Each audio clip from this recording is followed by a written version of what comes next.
बिस्मिल्लाहिर्रहमानिर्रहीम। अस्सलाम वालेकुम। बायोलॉजी 10th क्लास चैप्टर 17 से है।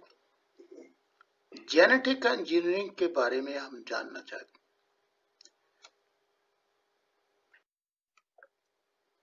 हैं। जेनेटिक इंजीनियरिंग,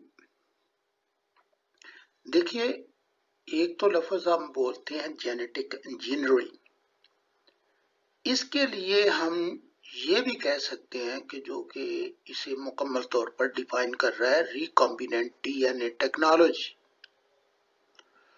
अब इस रिकॉम्बिनेंट डीएनए टेक्नोलॉजी यानी जेनेटिक इंजीनियरिंग इन्वॉल्व्स, अब ये कौन कौन से काम हैं जो किए जाते हैं। अब इन अल्फाज को देखिए। आर्टिफिशियल, मसनूई तौर पर synthesise the DNA, artificial modification of DNA, artificial removal of DNA, artificial addition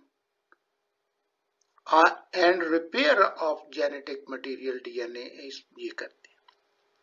तो इन अल्फाज के जरिए आप जेनेटिक इंजीनियरिंग में कौन कौन से काम बरूए कार लाए जाते हैं। Genetic engineering develops in mid 1970s, ये 1970 के मिड से जेनेटिक इंजीनियरिंग जो है फरोग पाई है। व्हेन इट बिकेम, और ये दरअसल जब वजूद में आई है जेनेटिक इंजीनियरिंग, तो किस वजह से it became possible to cut DNA, जब डीएनए काटना मुमकिन हुआ, तब ये जेनेटिक इंजीनियरिंग वजूद में आई। एंड टू ट्रांसफर, फिर कट ही नहीं, transfer the particular piece of DNA from one type of organism into the other, यानी एक ऑर्गेनिज्म से दूसरे ऑर्गेनिज्म में इस डीएनए को फिर ट्रांसफर किया जाता है। पहले काटा जाता है, फिर उसके बाद ट्रांसफर किया जाता है दूसरे ऑर्गेनिज्म में। As a result, the characteristic of the host organism, अब यहाँ पे होस्ट ऑर्गेनिज्म, वो ऑर्गेनिज्म उसे हम होस्ट कहेंगे यानी मेजबान कहेंगे, जिसके अंदर काटी हुई डीएनए को शामिल किया गया है। तो अब उसके characteristic, the characteristic of host organism could be change, और वो चेंज हो जाते हैं उसके characteristic. If host organism is a micro organism, अगर होस्ट ऑर्गेनिज्म जो है वो माइक्रो ऑर्गेनिज्म हो, such as bacterium, the transfer DNA is multiplied many times as the microorganism multiply. अब ये DNA मल्टीप्लाई होगा उस होस्ट ऑर्गेनिज्म में, होस्ट ऑर्गेनिज्म के अंदर मल्टीप्लाई होता है many times as the microorganism multiply, क्योंकि माइक्रो ऑर्गेनिज्म जब मल्टीप्लाई होता है, जब वो उसकी नस्ल आगे बढ़ती है, तो उस वक्त ये डीएनए भी मल्टीप्लाई होता है। कॉन्सिक्वेंटली, आखिरकार, इट इज पॉसिबल, ये मुमकिन है, to obtain millions of copies, कि मिलियंस ऑफ कॉपी हम हासिल कर लें ऑफ ए स्पेसिफिक डीएनए, खास डीएनए के इनसाइड बैक्टीरियल सेल, और बैक्टीरियल सेल के अंदर। तो ये जेनेटिक इंजीनियरिंग का एक एस्पेक्ट जो है वो बयान कर दिया गया है इस सारे पैराग्राफ के अंदर। ऑब्जेक्टिव, अब फिर दोबारा से इस तरफ आया कि इसके ऑब्जेक्टिव क्या है, हदफ क्या है जेनेटिक इंजीनियरिंग के।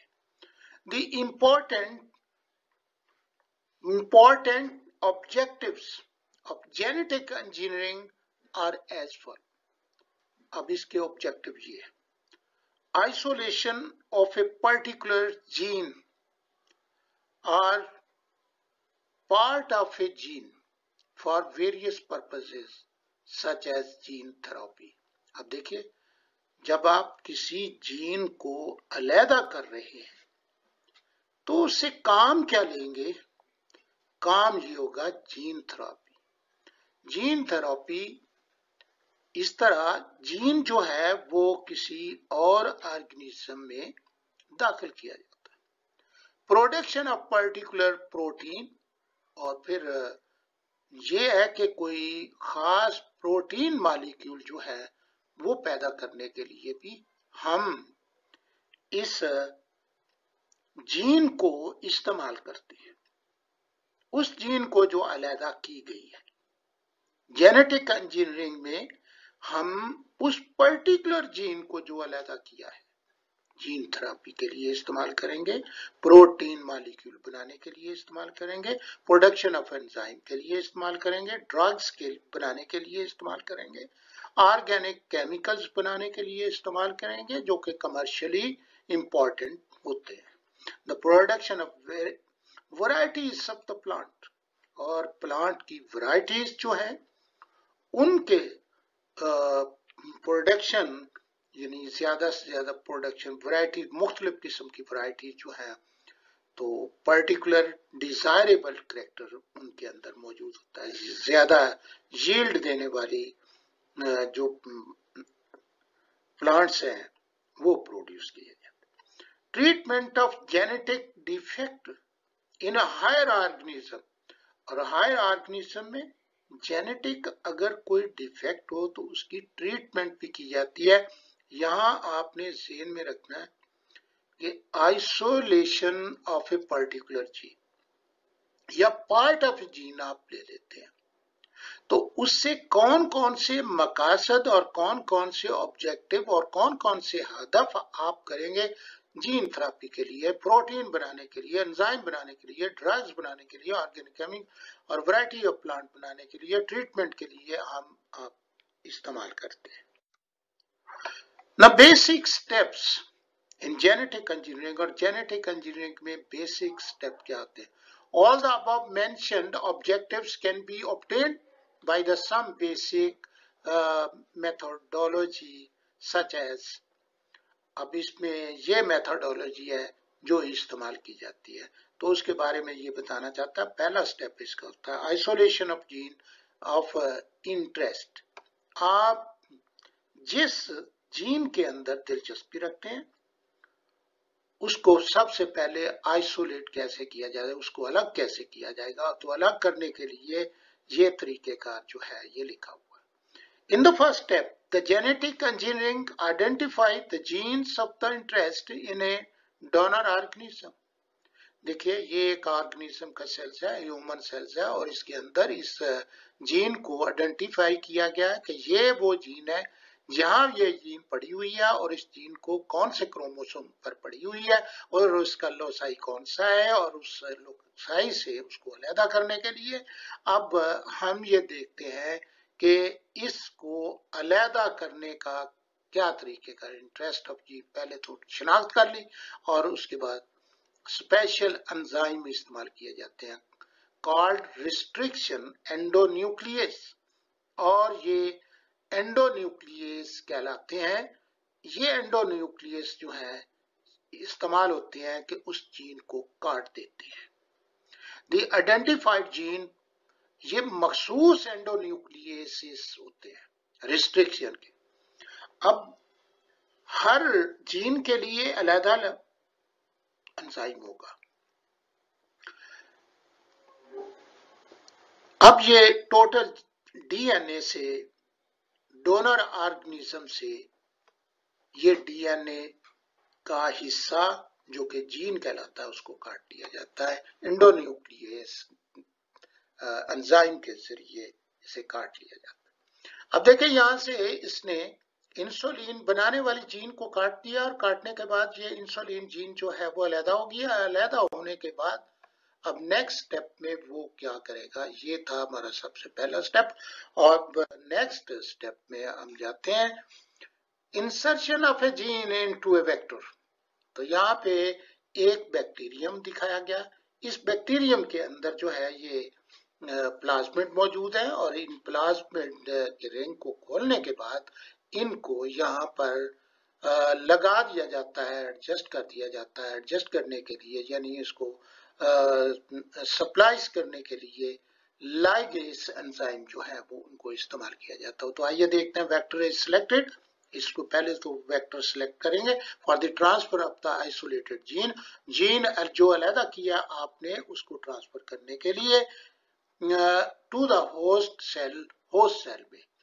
द वेक्टर में भी अब आपके सामने उसने एक बात बता दी है कि वेक्टर में भी वेक्टर हो सकता है, प्लाज्मिड हो सकता है। तो प्लाज्मिड है क्या, ये उसके बारे में extra chromosomal DNA present in many bacteria. बहुत से बैक्टीरिया के अंदर ये एक्स्ट्रा क्रोमोसोमल डीएनए है, प्लाज्मिड। और ये प्लाज्मिड आपसे पूछा जा सकता है कि प्लाज्मिड क्या होते हैं, तो ये आप इसके साथ लिख देंगे। Are a bacteriophage. दरअसल बैक्टीरियोफेज जो है, फेज का मतलब जो है वो वायरस होता है, और ये बैक्टीरिया के अंदर वो वायरस जो बैक्टीरिया के अंदर मौजूद होता है उसको बैक्टीरियोफेज कहते हैं, या उसे सिलेक्ट किया जाता है उस बैक्टीरिया को जिसके अंदर यानी वायरस मौजूद होगा। तो उस वायरस का डीएनए भी मौजूद होता है, उससे भी हम चेंज कर सकते हैं। तो ये यहाँ पे प्लाज्मिड की बात जो है वो की गई है, और दूसरा बैक्टीरियोफेज की बात। The gene of interest is attached with the vector DNA by using the endonuclease, the breaking nucleus. अब यहाँ पे gene of interest is attach, अब इसको अटैच किया जाता है एंडोन्यूक्लियस ब्रेकिंग। अब पहले तो ब्रेक किया जाता है, देन लाइगेज एंजाइम वो जो है ज्वाइनिंग एंजाइम कहलाते हैं, और इन एंजाइम के जरिए उसको अटैच कर दिया जाता है। The vector DNA and attached gene of interest are collectively called the recombinant DNA. अब वो DNA जो है वो recombinant DNA कहेंगे। देखिए अब recombinant DNA जो है कैसे है, ये बैक्टीरिया में, बैक्टीरिया के अंदर ये रिंग दोष जो सुर्ख रंग के रिंग है इनको प्लाज्मिड कहते हैं, और प्लाज्मिड को अलग करने के बाद और इसको एंडोन्यूक्लियस एंजाइम के जरिए इनको खोल दिया जाता है। जब इस रिंग को खोल दिया जाता है तो उसके बाद जो है इसमें जो जीन ऑफ इंटरेस्ट है इंसुलिन की है, ये इसे सप्लाइज कर दिया जाता है, और लाइगेज एंजाइम के जरिए जो है वो इसको ज्वाइन कर दिया जाता है यहाँ पर। अब ये हमारे पास जो चीज बन गई है वो रिकॉम्बिनेंट डीएनए बन गया। तो ये है जी रिकॉम्बिनेंट डीएनए जो है ये बन गया। बनने के बाद हम नेक्स्ट स्टेप जो है वो ये है the transfer of recombinant DNA into host organism. अब हम किसी भी होस्ट ऑर्गेनिज्म जिससे प्लाज्मिड लिया उसी के अंदर जो है इसको ट्रांसफर करने के लिए उसके सामने पेश कर देंगे, और recombinant DNA is transfer to the target host, और उस टारगेट होस्ट के सामने जो है ये ट्रांसफर करने के लिए हम उसे पेश करेंगे। In this way the host organism is transformed into the genetically modified organism.